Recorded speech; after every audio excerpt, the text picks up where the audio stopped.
Yes, my name is Alex Matovu, a lawyer and social entrepreneur in Uganda. I am passionate about development in Africa. Being an African, having grown up in Africa, I've had first-hand experiences of the challenges that we have here in Africa. And I believe that the opportunity that I've had to study in this Financing for Development course with the World Bank, I believe that I'm now better placed to advise on how best financing financing from the MDBs and IMF can actually be supportive of development, sustainable development in Africa. About a year or so ago, I had the opportunity to participate in trying to raise funds for a project, a renewable energy project. And I experienced firsthand the challenges that social entrepreneurs in Uganda face. And I believe the challenges that any other long-term investor in social development and in the growth of Africa actually would find.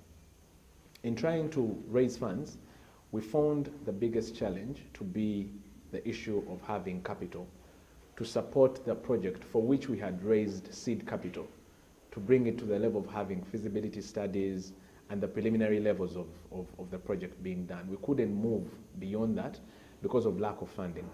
The fact is that in Uganda, loans can only be obtained at more than 20% interest if we were to obtain a loan, and that's commercial loans.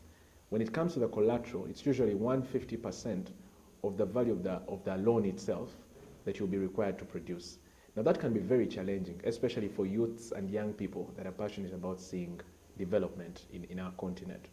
So I think that the solution to that is for the MDBs and IMF and IDA and all other avenues that are provided to support growth and economic and social growth in Africa to innovatively come up with models that can actually be useful and crowd in the private sector.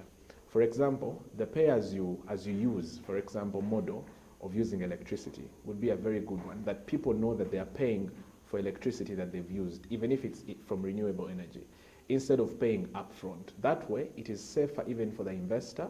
They will not have to go after defaulters. So I think that would, draw in and crowd in the private investors. Secondly, we could use the available channels. We know that there's an impact fund specifically for clean energy. If funding is channeled through these particular avenues, it gives the private investors the opportunity to invest in areas that are already researched about and there's sufficient information about them. That's the relevance of the impact fund. Also, there can be new ways of getting through with this, for example, through the microfinance entities and support centers.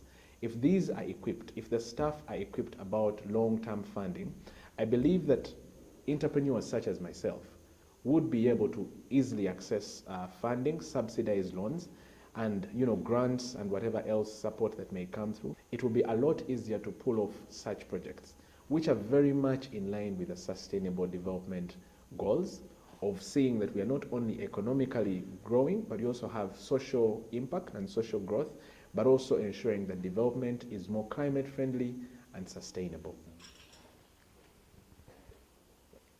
Now, having mentioned that, I believe in conclusion that an intentional financing in the area of renewable energy technology is one way that will help to crowd in the private sector to support sustainable development through the promotion of access to electricity in Uganda, and the ripple effect will actually have the desired effect that we need for sustainable development.